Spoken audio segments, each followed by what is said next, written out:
Hello everyone. Pasensya na kayo sa boses ko everyone dahil talagang may ubo kasi ako and then may singat din ako, so I feel sick. So talagang ang lamig kasi dito sa Japan at gusto kong ipakita sa inyo itong binigay ng anak ko. Binigyan niya ako ng tuturo na necklace, and this is a silver. Ang cute ng tuturo everyone. So yeah, kahapon kasi, kagabi, nanood ako sa video ni MG Makagago doon sa kanyang YouTube na in-interview niya si Manny Pacquiao. At doon, nakita na ni Sir Manny Pacquiao ang sinasabi ni Norman Mangusin, Gusgusin Kulaong, aka Francis Leo Marcos na piking-piki talaga, no? Dahil ako talagang buwisit na buwisit talaga ako dito sa pagmamukha ni Kulaong talaga, as in talaga, pati na yung ugali talaga. It's not all about the physical everyone. It's his attitude. Napakabastos, napakawalang hiya talaga, as in. No? Kung sa Satanas man ay nandito sa mundo, talagang baka si Satanas ay babalik sa imperno. No? Dahil malala to si Kulaong. So, ito na. And then, ngayon, nakichismis na naman ako sa mga balita. Nakita ko din sa ibang mga vlogger na sumagot na pala itong si Kulaong at nagmamayabang na naman.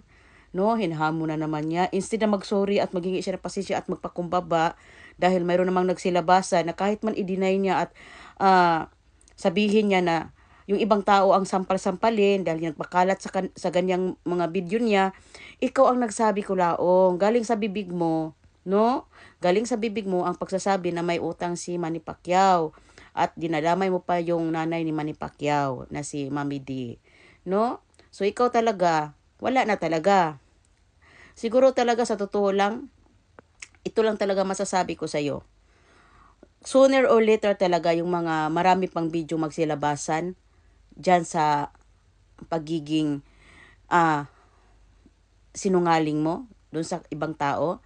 Katulad nung si Madam Lisa, no, Lisa Marcos, harapan ni Madam Imelda. Iwan ko lang talaga. Undat moment sana no, hindi ka na na sampal ni Imelda nung sinabihan mo si Lisa Marcos dun sa harap niya na may utang sa iyo na 40 million. No? Hindi ko lang talaga ma-imagine talaga dong. Kung bakit ganyan ka talaga dong, kung saan mo nakuha yung power mo dong. At yung lakas ng loob mo dong na magsalita ng kasinungalingan talaga dong. No? Grabe talaga. Ito talaga ang tao talaga na talagang grabe talaga. Ito talaga ang hari na pinakahari sa mga sinungaling sa buong mundo. Dahil parang ang patay mabubuhay sa'yo dong. No? The way ka magsalita, kung makikita nyo yung video na nakaharap niya si Madam Imelda, habang nagdadaldal siya dun at nagyayabang sa kanyang sarili na wala naman talaga sa itsura niya na ganun siya, na mayaman siya, trilyonaryo siya. Talagang, ang mga dunya, ang mga madam dun sa harap niya, parang nagtataka, saan galing to? Saan galing impacto to? Bakit ganito to? Bakit napadpad to dito sa harap namin? Parang ganun lang talaga habang nakikita ako mukha ni Madam Imelda, that moment talaga. No? And then ngayon, si Manny Pacquiao, hinahamon mo. O sige, harapin mo. At mayroon kang mayroon kang ebidensya na may utang si Manny Pacquiao sa'yo. Ilabas mo. Ha? Kapal lang mukha mo. Asan ka naman ng bilyon dyan? Kung hindi ka binibigyan ng mga OFW, kung hindi mo na hypnotize yung mga mayayaman dyan sa paligid mo, saan ka ba na pera? Ano ba negosyo mo? Na ang background mo ay panadero ka. Yung history mo na bata ka pa ay nandun ka sa palengke. Ha? Kapalang mukha talaga nito. Alam niyo everyone, ay nako, maging baka lagnatin ako nito kay Kulaong. Yung lagnat ko ay 37.6, baka maging 38, 39. Oh my God, ito na lang ang masasabi ko sa iyo, Kulaong. Abangan mo dong kung ano talaga ang mangyayari sa iyo.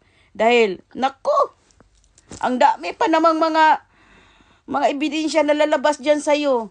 Kapalan mo lang talaga yung mukha mo. At iwan ko lang talaga kung saan talaga ang guts niya na magsagot-sagot pa siya ng ganun kay Manny Pacquiao instead na magpakumbaba. Manghahamon pa. Ay nako, sana one day lang talaga Dayang mga pangahamon mo na sampal-sampalin ang muka at paduduguin ang uso. Usus, wag kang mag-alala. Dahil darating talaga ang araw dong na talagang dudugo talaga yung uso mo. May susuntok talaga sa'yo. Nako, sa dami pa namang tao nagagalit sa'yo. At talaga may sasampal-sampal talaga yan sa mukha mo. Talaga kaiwan ko lang talaga sa'yo kung mangyari yan sa'yo. Ha? Kung asan yung katapangan mo. Walang iya talaga to skulaong. Ha? Kapal lang mukha. May utang si Manny Pacquiao, may utang si Lisa Marcos, may utang si ano. Kung sino-sino na lang ang pagbintingan mo may utang sa'yo. Pulubi ka, hampas lupa ka, patay gutom ka, animal ka. Tapos magsabi-sabi ka ng ganyan. Tapos, tigil-tigilan mo yung pambabasto sa mga ano ha. Mga babae ha, patang ina ka ha. Walang hiya ka. Mandadamay ka lagi sa ibang mga tao talaga yung kabasusan ng bunganga mo. Nako. At huwag kang mag-alala dahil yung mga iniisip ng ibang tao na baka magbali-baliwan ka and the end, no. Baliw. Talaga. Hindi ka makalusot sa mga kasalanan mo. Talaga. Sana mahuyo ka na. Dahil para makatikim ka dun kung ano talaga. Maraming naghintay sa'yo dun. Okay? Pahinga muna sa atin everyone. Ito muna ang aking ano. Kasi hindi ko nagustuhan yung isin magpakumbaba itong animal na kulaong na to. Naghamon naman siya kay Manny Pacquiao.